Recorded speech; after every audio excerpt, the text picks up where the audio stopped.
Attendees are in listen-only mode.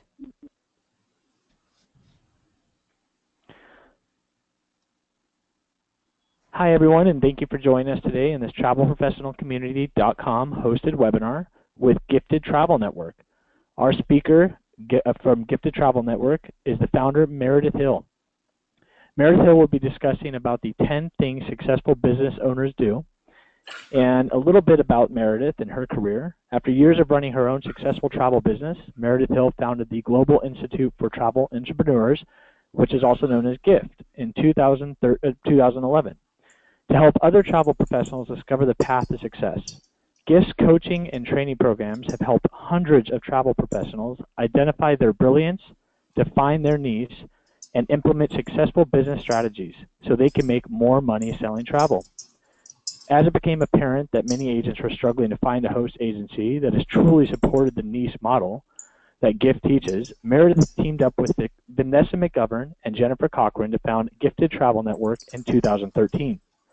Before we get started, please remember that you are all muted, and if you have any questions, please type them into the question area on the right side of your screen. Once again, you guys are muted, but I'm going to go ahead and turn the controls over to Meredith. Welcome, Meredith. Thank you for being here. We really appreciate it.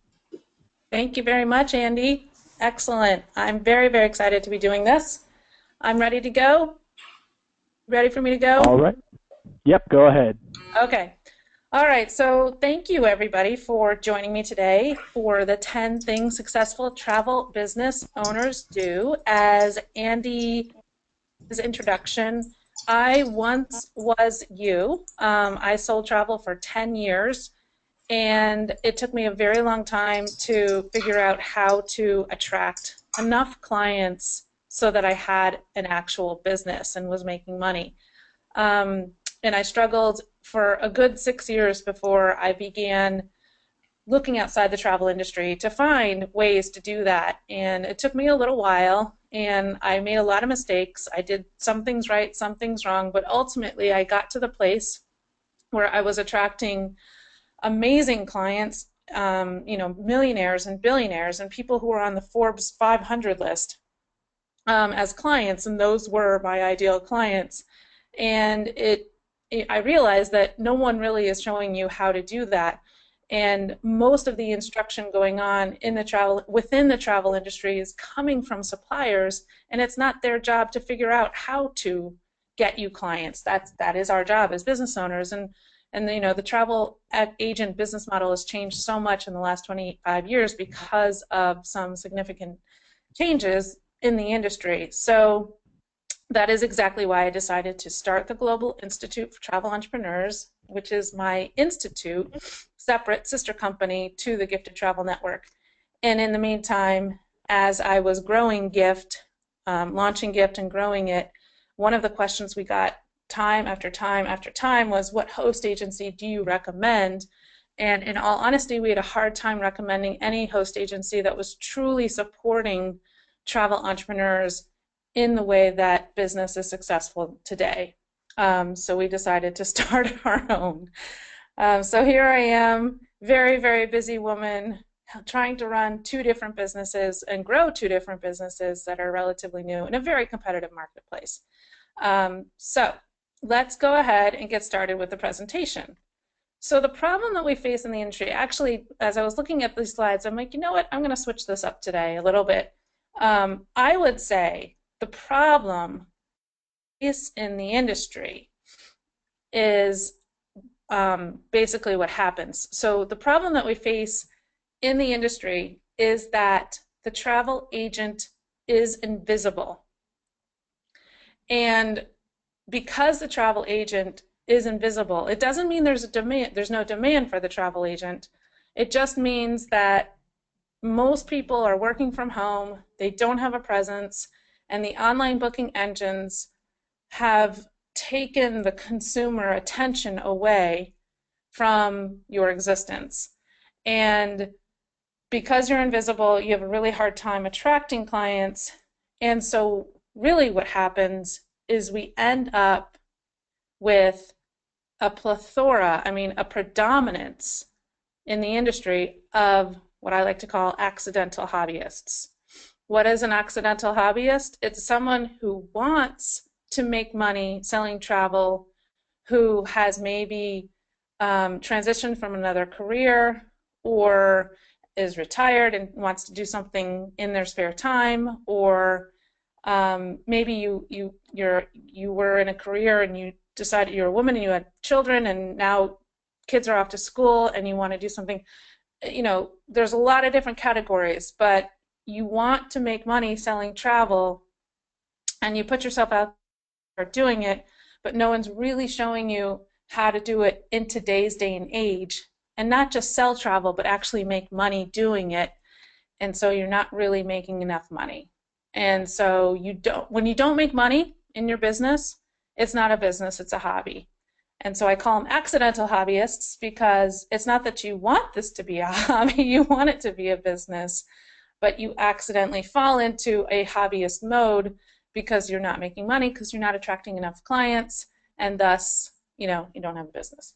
So why, I believe, is what I started to say with the problem in the industry. The reason why I think we have so many accidental hobbyists in our industry today is because there really is no good training.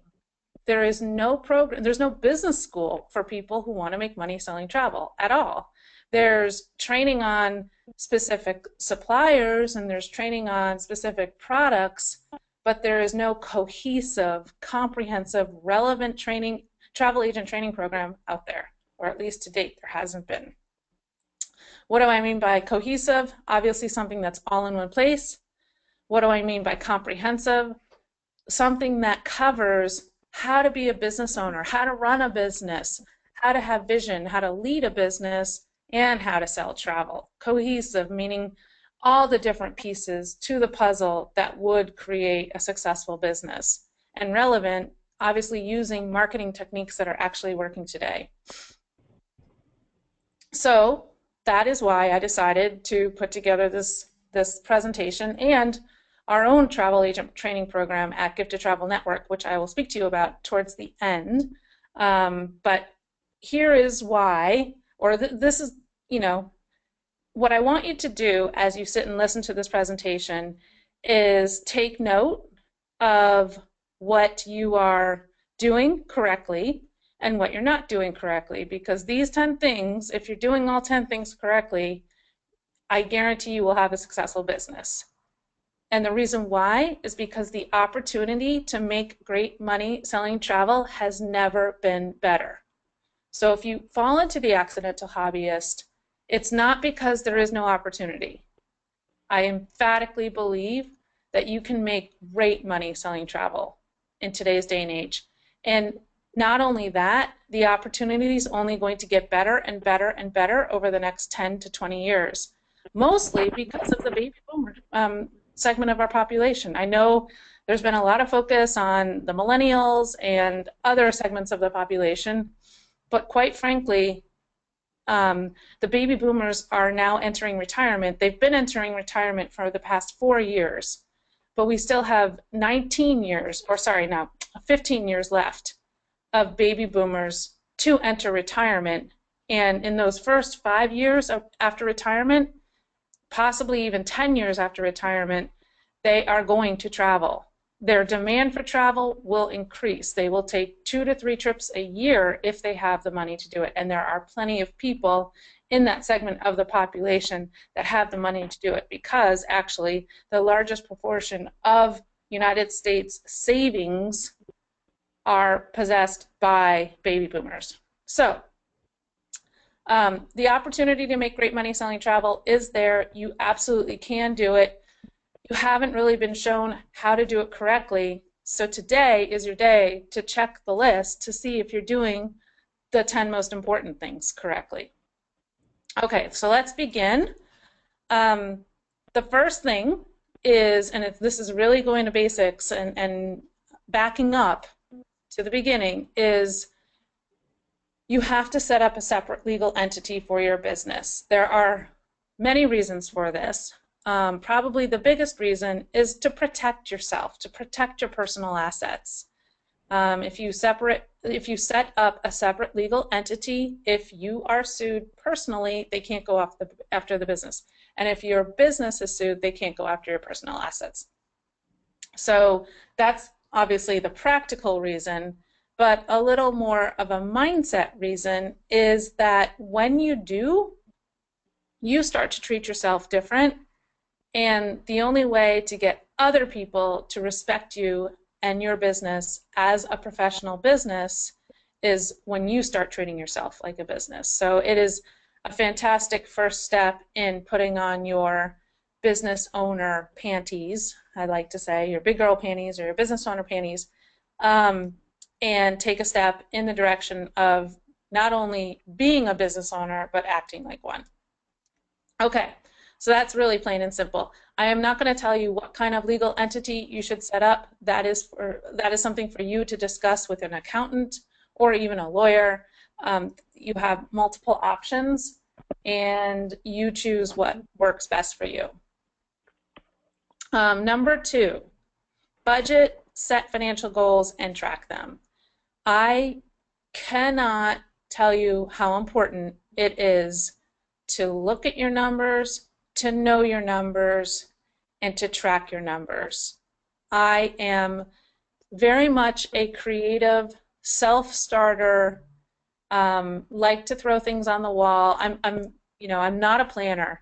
And so admittedly, I spent the first 6 years of my business sticking my head in the sand when it came to my numbers. I was afraid to look at them, and because I was afraid, I was afraid that they were going to tell me something I didn't want to know, and I didn't want to know that I wasn't making money. I didn't want to know I was an accidental hobbyist. I didn't want to admit it. And I also didn't want to admit it to some of the most important people in my life who were supporting me in something and feel like a failure when I show up and say, well, I'm actually not making business even though I've been doing this for 5 years. So what do I mean by budget, set financial? I mean, it is not nearly as hard and complicated. You don't need a financial analysis team to do this. The first year I started to do this, I had a business partner, and the two of us sat down on New Year's Day. It might have been New Year's Eve day, and we decided, you know what, next year's going to be different, and I think it begins with us setting our intention. And so what we reverse engineered our year financially. We started with what we wanted to make and what our expenses were. We've been in business for several years now. We knew what it cost to run the business for a year. So we started with those expenses, just the day-to-day stuff. And because we both work from home, those expenses weren't huge, but you do have expenses to run a business, including travel that you have to do to know your product. So we started with our expenses, and then we said, I want to make X this year. I haven't paid myself a salary yet, and it's due time that we pay ourselves. So I want to make X. She wanted to make X. So we added those two numbers to our expenses, right? Now we know, with that sum, add them all up together, how much revenue we need to generate. So let's just say our number came to $300,000. We needed to generate $300,000 in revenue. We also understood pretty clearly how much commission we were making on most of our bookings, how much we were making on travel insurance commission, and how much we were making on service fees. So again, we just reverse engineer. If we want to make $300,000 in revenue, that means we need to sell $1 million in travel, or whatever it was, probably more than that, $2 million in travel, which wasn't that hard when Africa was your specialty, because we had people who would come to us with $25,000, $50,000 budgets. So we reverse engineered how many different types of travel experiences we're going to do, how many clients, how many bookings, how much we're going to make on the, just by knowing our gross revenue goal, we backed into, okay, this is how many bookings we need, this is how much travel insurance we need to sell, etc. So now we have our financial goals. We are very clear. If we need to do this many bookings this year, let's divide it by month. That means if you need 120 bookings for the year, that means we need 10 bookings a month. And if we need 10 bookings a month, we need to be marketing to probably 1,000 to 10,000 people per month. Now that helps with your marketing. Am I getting in front of 10,000 people per month? Let's see. So long story short, by budgeting and setting your financial goals, it's not that hard to do it. You just reverse engineer it. And then you have to track it. And the reason why you track it is because what you focus on expands. And so if you're tracking your performance relative to your budget, it's going to undoubtedly go up. And the other cool thing that I will tell you is in that very first year, by the way, our financial goal was to triple our sales. And at the end of the year, which is big, right? That's not insignificant. In fact, it's very significant, and it's not all that easy to do. But when you put it out there and you establish that goal and you track it, not only did we triple our sales, we came close to quadrupling. It was just a few $1,000 shy of quadrupling our sales. So, and the other thing that's really cool to know is just because we laid out how it was going to show up doesn't mean that's how it shows up. It showed up so differently than how we expected it to show up, but it doesn't matter because it showed up anyway. All right, so that's number 2. I really wanted to hone in on that one because it's so important, and I come across lots and lots of travel entrepreneurs on a daily basis, and very few of them are actually doing number 2, partially because they don't realize how simple it is. Okay, number 3, and this is this is what I live by. Number 3 is pick a specialty and stick to it. Why is it so important to pick a specialty? Because experts make more money, number 1, but more importantly, it's important to pick a specialty because there is no demand for travel agents anymore. That demand is gone because of the competition created by the online booking engines. Online booking engines are travel agents. They're online travel agents. That's why we call them OTAs. So the demand for that has been sucked up by the online booking engines. However, there is an enormous demand for travel expertise or travel experts. And when you pick a specialty, that's your first step in establishing yourself as a travel expert versus a travel agent. How do I know there's a demand for travel expertise? It's not that hard. Just look at the daily traffic TripAdvisor gets. Just look at it. It is not that difficult to figure out that there's a demand for travel expertise. So, and the proliferation of whatever the word is of travel blogging. I mean, that market is exploding. It exploded a long time ago, and it just continues to grow and grow. People are travel blogging because there are people reading the blogs. So there's absolutely a demand for travel expertise, and the only way you're going to shift into the business model that is working in today's market is to shift into establishing yourself as a travel expert instead of a travel agent. Okay, next is when you decide to pick a specialty, you can't stop there. And this is, again, a big mistake I see people making is they say, okay, I'm only going to sell river cruises. That's my specialty. First of all, that's not a specialty. But that's okay. If that's what you want to do and you want to focus in only on selling river cruises, then again, you can't stop there. You have to develop a core compelling message that speaks to your ideal client, the people who are most likely who want to go on a river cruise. Because if you just tell people you're a river cruise specialist, it's a very feature-oriented way of articulating what you do. And when you articulate what you do with features, no one listens to you. Everybody is tuned into the station WIIFM. I'm sure you've heard this before.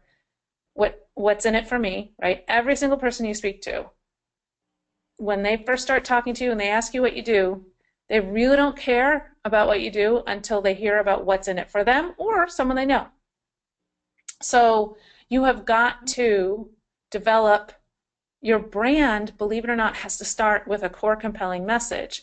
And the core compelling message has got to be about what's in it for them. One of the best ways to understand this theory and understand this concept is if someone goes to the hardware store because they want to hang a picture or hang curtains, let's call it curtain rods. They want to install curtain rods in the house, but they don't have the right size drill. They go to the hardware store not because they want to buy a 1/4 inch drill. They go to the hardware store because they want a 1/4 inch hole. And so we need, as travel experts, to sell the hole and not the drill. And we have been in a practice of selling the drill. We sell product after, I'm a river cruise specialist. That's a product. That is not a solution. So develop a core compelling message that is based, it's aimed at a very specific target market. It tells them the benefits and the solutions, and it's emotionally triggered oriented. So let me give you a very, very, very quick example by what I mean. Instead of saying, I am a romance travel expert, or even worse, I'm a sandal specialist. I see this all the time. I'm a sandal specialist. All I do is sell sandals. Instead of saying that, a far better, more magnetic, core compelling message is, I help couples rekindle the connection and get back the butterfly in the stomach feeling they once had through amazing, magical, romantic vacations. I just literally pulled that out of my head. It's not something I was thinking of saying. So the point is, figure out who your market is, figure out what solutions you provide for them, and make sure that those solutions are going to be amazing emotional triggers, because most couples will tell you they miss that, connection they had when they first met. And that's true with any target market you find. There's going to be emotional triggers that will really get them. Hopefully that makes sense. Okay, so develop a core compelling message that should not be features based, and stop selling the drill. Stop selling the product. Stop hiding behind your product. Because if you hide behind your product, you're really not an expert. Instead, you're an extension of the product. You're just a salesperson for the product. There are lots of things you do for your clients that go way beyond being an expert at the product. Okay. Number 5, set up marketing systems to continuously list build. So this is the #1 blind spot for travel agents or travel agency owners. The #1 blind spot. Absolutely. Hands down. And the reason why is because your suppliers and your host agency and your consortia, all of them are providing incredible resources for marketing, right? You have all these wonderful, wonderful tools and resources to be marketing your business. But the only way you can make use of these tools and resources is by having a list. There are no tools and resources to help you list build. The only thing you have are lead programs. And I am sorry, I will say this emphatically, I don't know a leads program out there that is not way too expensive. You have the ability to generate your own leads of your own ideal clients without having to share the bulk of your commission on that lead with the lead provider. I do not like leads programs. I don't think they're a good thing for your business. I think they're a short-term solution, and they actually lead you to being an accidental hobbyist because you become totally dependent on them, and then you never can make enough money to be a thriving business. So you need to have marketing systems in place where you're continuously list building. What do I mean? You can list build offline, you can list build online. And what I mean by list build is getting a name and an email address at a minimum of a new ideal prospect. And offline list building systems that are tried and true, 100 years old, but still work, like exhibiting at a bridal show if you're a romance travel expert. Or if you're a family travel expert and you want to do family reunion type getaways, you can exhibit at family festivals. That's a fantastic way to list build. Now, what I'm saying is the word system is incredibly important here. I'm not saying go exhibit at a family festival in your town or the town 3 miles away. I'm saying figure out festivals that have your ideal prospect, hundreds of your ideal prospects attending, or maybe even thousands, and pick for a year and commit every single year to doing those 4 festivals. Year after year after year, I'm going to do 4 festivals. So we're not just talking about a shotgun approach to your marketing, we're talking about a systematic approach.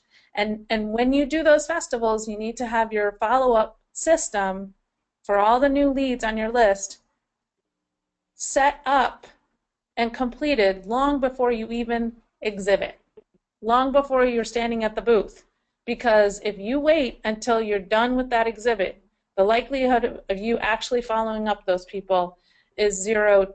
Maybe there's 10% chance. But you're exhausted, you don't have the energy, and if you do follow up, it's coming from a very drained, burnt out place.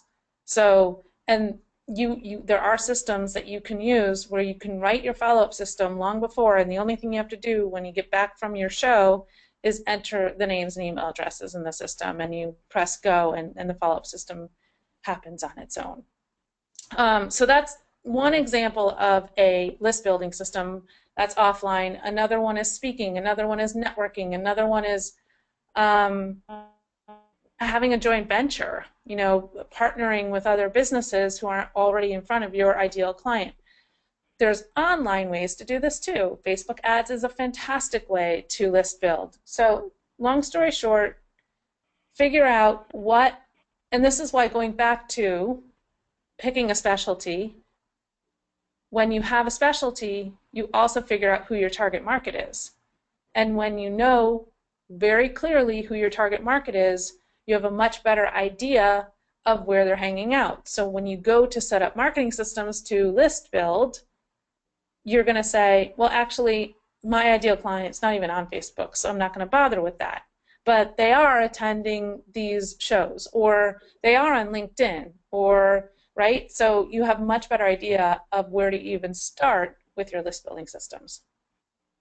Okay, so the second, sorry, I was about to say the second because I'm talking about your marketing systems here. So number 5 and number 6 are all about what marketing systems are an absolute must in your business. And so the first is the list building system, and then the second one is relationship building systems. And so if you look, this is very symbiotic, and it works very, very well together. So you have marketing systems that are bringing new people onto your list at all times, and that's great.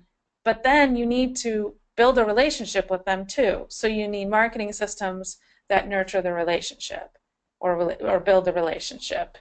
And it's really difficult to grow a business with one and not the other.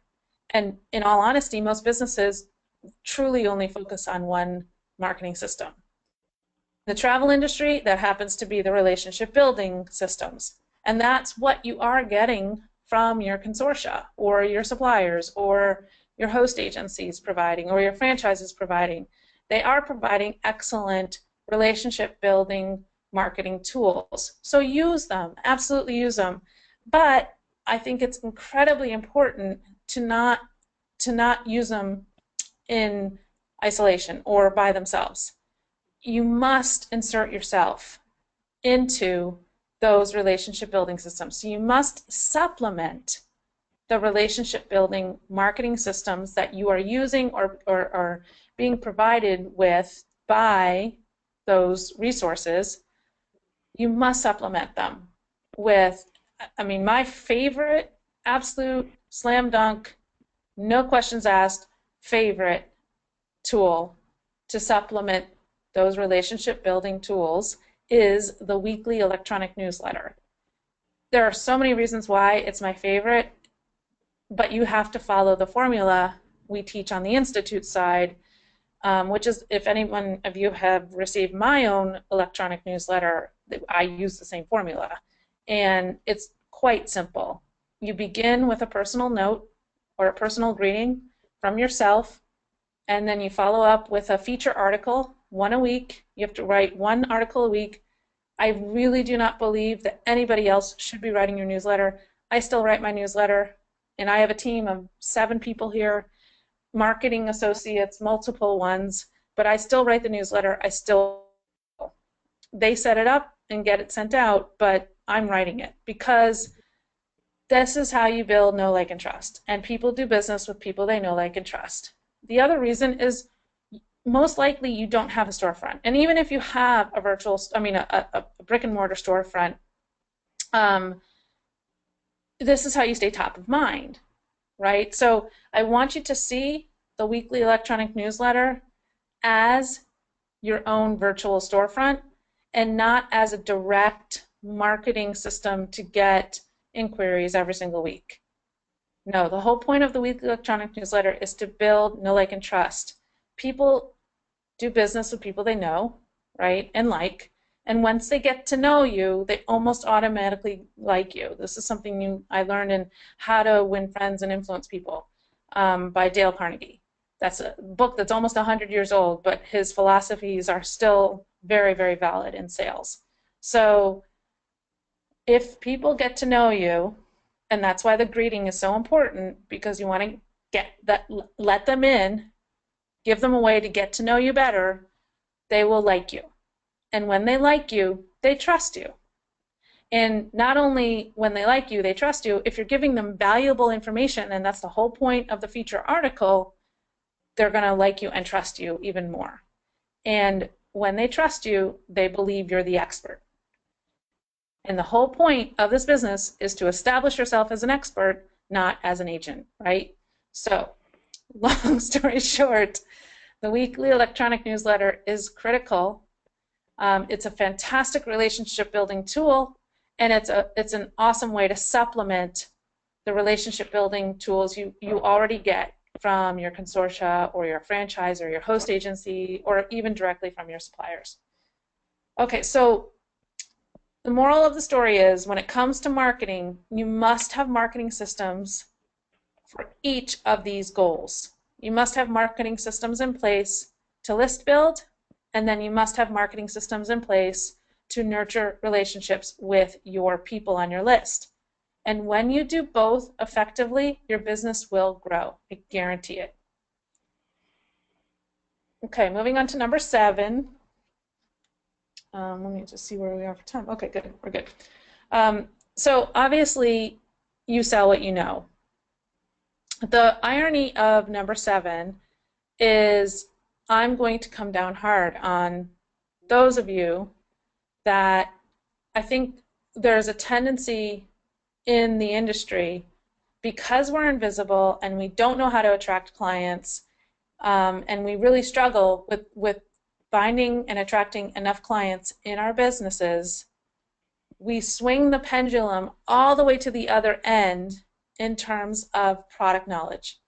We think, well, I don't have enough clients, so if I just know more and more and more about this, and this, and I get this certification and this certification and this certification, the clients will magically appear. I'm not really sure why we jumped to that conclusion.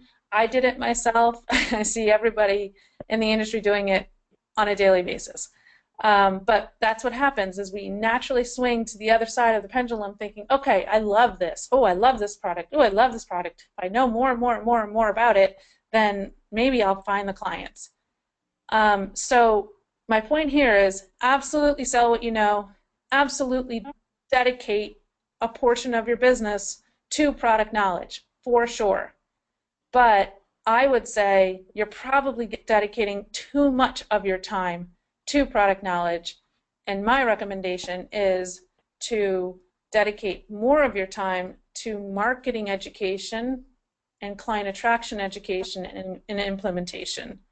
I like to throw out that 80-20 rule, and I think most people are dedicating 80% of their time to product knowledge and only 20% of their time to client attraction, education, and implementation. And it really should be flip-flopped. So scale it back on the product knowledge if you're doing a lot of it, and absolutely put that in your mix.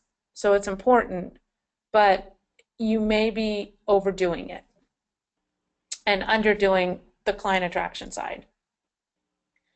Number 8, over-deliver on service. Now this is where your greatest opportunity lies. Yes, you are an expert. And when you over-deliver on service and you wow your clients, there are so many good things that happen. Number 1, you truly prove yourself as an expert. You prove your value to your client, but also you plant the seed of creating raving fans. And raving fans is what it's all about, especially in today's day and age, is your best referral, or I mean your best source of new business is a referral, and when you over deliver on service, you immensely enhance your likelihood of getting referrals.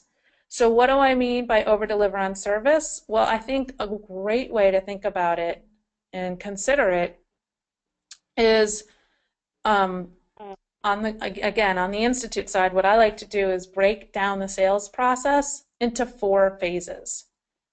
So you can write this down if you want, but this is a really cool way to wrap your mind around where, when, how to over deliver on service. Because, by the way, there is no protocol for what you should be doing service-wise. I mean, I've never seen that anywhere, and I think it's something that a lot of people are hungry for, is like, well, what does so-and-so do at such and such business, you know? What? So, okay, so the 4 phases of your service promise or the sales process. Let's start with phase 1, and it's a circle, right? So 1 comes back around, or number 4 comes back around to number 1. So phase 1 is list building. So you set up a business and you have 0 clients or 0 prospects, you've got to do something to list build. So phase 1 of the sales process is actually adding names and email addresses of ideal prospects to your list. So that goes back to the list building systems I was just talking about. Phase 2 begins when you get an inquiry, and phase 2 ends when the client returns from their travel. So phase 2 is your true sales portion. So you get an inquiry, you have to qualify the client, you have to research, you have to present quotes, you have to follow up on your quotes, close the sale, collect the deposit, prepare the client for their travel, enhance the itinerary by filling in the skeleton of it with all the wonderful things that you can do, some surprises, some just, you know, part of your service, and send them on their way, check in with them while they're on their travel, and check in with them when they return. So phase 2 is a big phase, and this is obviously a great area where you can shine. Actually, I just lied. Sorry, I haven't looked at this in a while. I just did phase 2 and phase 3 all in one. Phase 2 is the moment you get your inquiry to the moment you take deposit. That is your true sales, right? So that's where you are, again, you're qualifying the client, you're doing your research, you're presenting quotes, and you're following up with them to close it. And the moment you close it, once you've closed it and you take a deposit, phase 3 begins. So phase 3 is from deposit to end of travel. And phase 3 is where most people don't shine in their over delivery on service. And it's the greatest opportunity to shine because the online booking engines aren't doing a thing in phase 3. Phase 2, you can do a great job, especially if you're good at sales. But phase 3 is where your service can truly come through because that's where you can be proactive. And online booking engines are not proactive. And if they are proactive, they're proactive on an automated basis. So phase 3 is where you can set up an email system once you've taken deposit to touch your client once a month with a little tip about their upcoming travel and how to prepare for it. So when I was selling travel to Africa, yes, everyone was going to this similar destination, and so a lot of my tips were very, very similar, and it was easier to do this, but you can still do this. We had a series of 8 emails we would send them on a weekly basis that began 10 weeks before they left. So at 10 weeks before they depart, they got an email that said, I think it's, well, talked about passport guidelines and what they needed and in terms of their passport being valid, visas. Then 9 weeks before, it was all about inoculations and what the CDC recommends and shots. And 8 weeks before, it was packing tips and suitcase tips. 7 weeks before, it was like the extra equipment you might need that you wouldn't normally think of, like binoculars and some kind of a outdoor gear, like hats, ski hat and gloves, because when you go on a safari during some of the colder seasons at night, it can get very, very cold, even though it's 75 degrees outside during the day. Anyway, so we prepared our clients for their travel, and they got all that information in their documents that we would send them 3 months before they left. But do people really go through all their documents all at once? No. So this was a fantastic way to kind of chunk it up or divide it up into bite-sized chunks and deliver it to them. And we would also offer to book restaurants, to book tea times, to book spa appointments. So this is where you can totally over-deliver on service, is by just being proactive, preparing the client for travel, and offering things that they wouldn't think about, being one step ahead of them, basically. Oh, sorry, and phase 4 is from when they return to the moment they reach out to you again for their next trip. This is the relationship building part, right? So you need to be in contact with your past clients to stay top of mind. Again, this is why the electronic newsletter is such a great system, because once they're on your list, they will be getting that. So you don't have to worry about thinking about following up with all your past clients if you're doing a weekly electronic newsletter. They'll be getting it and they'll be remembering you, and probably more likely to refer you because you're more top of mind. There are other things you can do as well. You can do a quarterly keep in touch campaign where you send a postcard once a quarter, other things. But okay, so long story short is think about the sales process in those 4 phases, and it is a circle, but phase 4 leads back to phase 2. So phase 1 kind of stands out on its own, and then they enter the circle at phase 2, and so it goes phase 2, phase 3, phase 4, back to phase 2 again. Hopefully that makes sense. All right, number 9, think like a business owner. I think so many of us, including myself, enter the business or transition into the business from being an employee. And when we do this, we have a tendency to bring our employee mindset with us. But we don't just automatically day one start thinking like a business owner, because we've been thinking like an employee all of our career. So you need to start thinking like a business owner. What does that mean? That means establishing a vision for yourself, and not just establishing a vision, but staying focused on the vision as opposed to what is right now. It's so important. One of my favorite quotes, it's my own quote, by the way, but if I had to give you a piece of advice as a business owner or a new business owner, if you may not be a new business owner, but if I had to give new business owners a piece of advice, it would be to stay focused on the path ahead, not the ground beneath your feet. So another thing that, think like a business owner is sometimes, a lot of times, you actually have to take action or make decisions before you feel ready to do so. And what I'm specifically referring to here is hiring. I know that it can feel so daunting to hire someone, to actually have a salary, fee to pay someone, but every single time I have hired before I felt ready, financially ready, it's been the best decision I've ever made, and I've never looked back.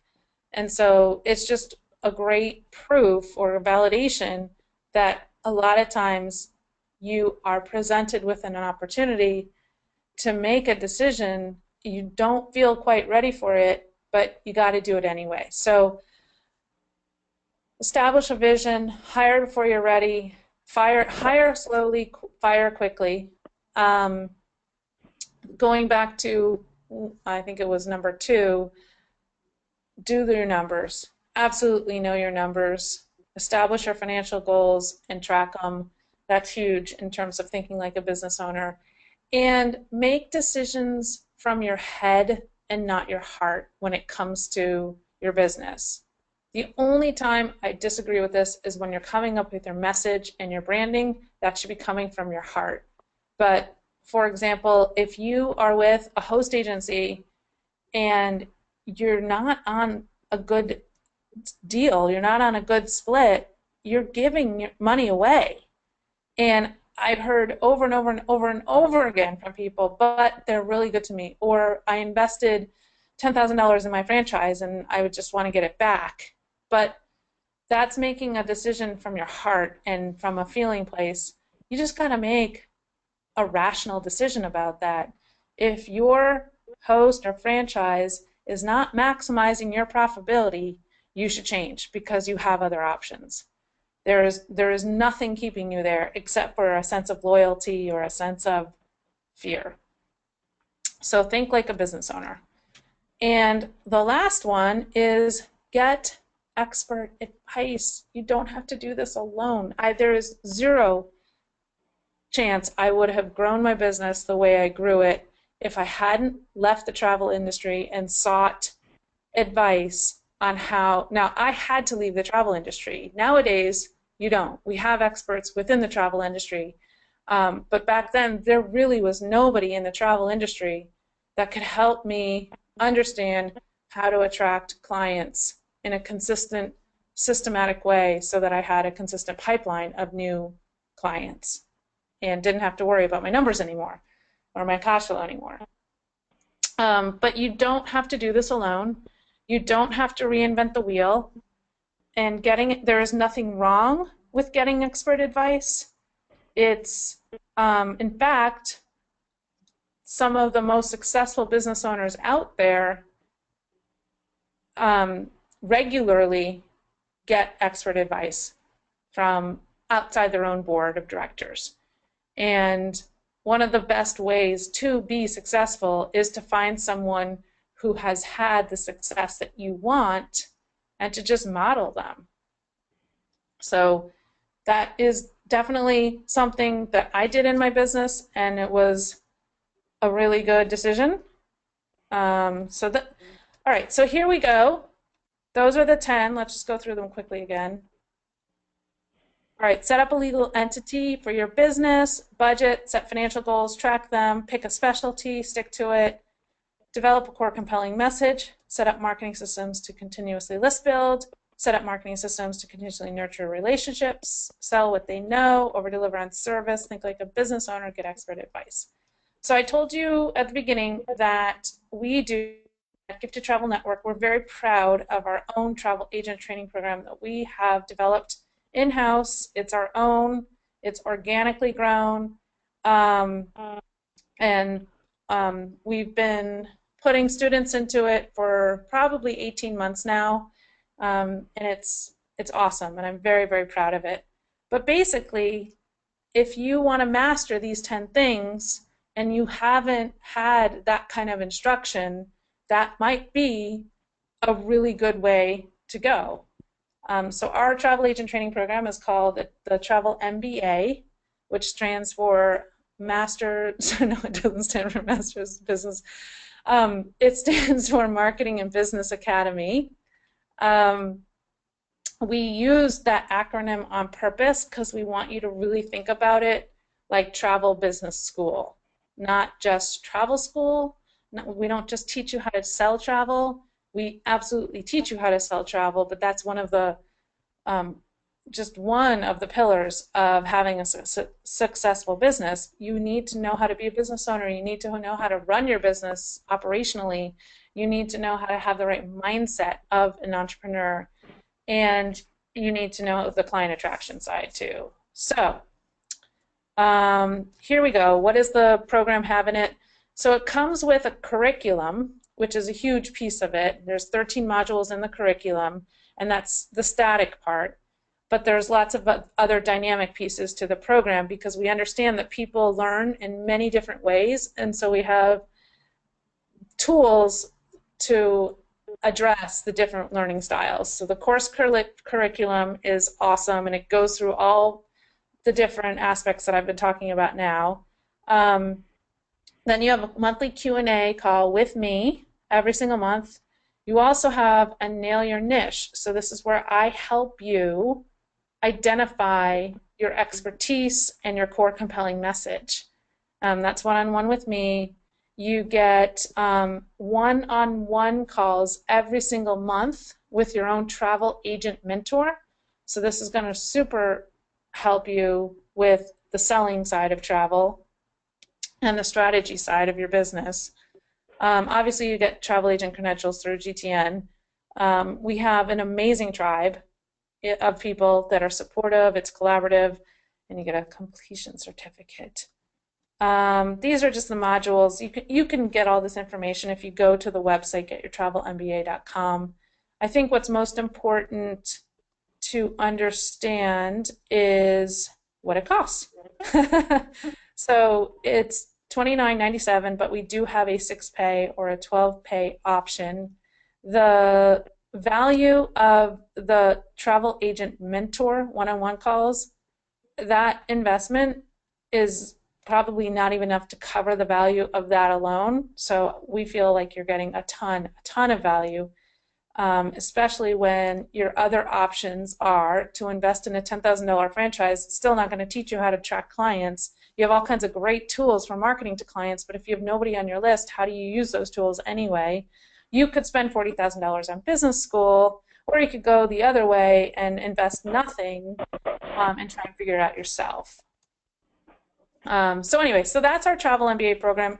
If you want to learn more about it, just go to getyourtravelmba.com. We would love to get the word out about this program because I was in your place and I would have killed for this kind of a program 15, 16 years ago, or actually it's probably longer than that. But anyway, I would have killed for this kind of a program, and I would have spent at least $3,000 on it, if not more, because I value education, and I value the right program that's going to teach me the business skills and the selling skills and the operational skills and the mindset skills to have not a hobby but a thriving business. All right, Andy, that's all I've got. I'm ready to open it up for questions. Awesome, Meredith. That was fantastic. Thank you so much for doing that. You're welcome. Some great information. So we do have a couple questions, and then we're kind of running close on time. But the first question we had, do you have a newsletter program that you recommend for your weekly emails? Sure. Yeah, you definitely need to use an autoresponder service. I agree with that because it's going to make it professional. We have a couple. I don't have one favorite, but I do like eye contact. I do like constant contact. I do like, I can't think of the others. The well-known ones. MailChimp is good too, but I don't want you to do MailChimp that's free because all the ads that come along with it. You never, ever, ever do anything for free because if your clients are getting it, they're going to see that you're not paying for something and they're not going to take you seriously. Good advice. Okay. Second question. Someone's asking if you could repeat what the third step of 10 was. The third part of the 10 steps to be a successful travel business owner. Okay. Number 3 was pick a specialty. Okay. Perfect. And number 5 again. We just got a couple questions about those. Okay. Number 5 is set up marketing systems to continuously list build. So basically, Okay. number 5 is list build systematically. Perfect. All right. Let's see here. Just going to vet here. And do you personally provide a newsletter, and where could someone subscribe to that? Sure, I do. I send my own newsletter every single week, and if they want to subscribe, it's www.travelbusinessu, the letter U.com, and there's an opt-in right there on the homepage of our gift. Perfect. And did you say that you also had a host agency as well? Yes, so this actual webinar is being, I'm wearing my Gifted Travel Network hat because our Travel MBA program is offered through our host agency. Gotcha. Okay. So it's Gifted Travel Network is the host. Okay, perfect. Awesome. Okay, that looks like we got some really positive comments, which was awesome. So I'll make sure to share this with you. Once again, my name is Andy Ogg. We're with Travel Professional Community. Thank you so much for attending, and thank you, Meredith, for being a part of this. We really, really appreciate it. Some great information here. Excellent. Thank you, Andy, for the opportunity. Thank you, everybody, for attending. All right. You have a fantastic day, and I'll be in touch with you soon. All right. Bye.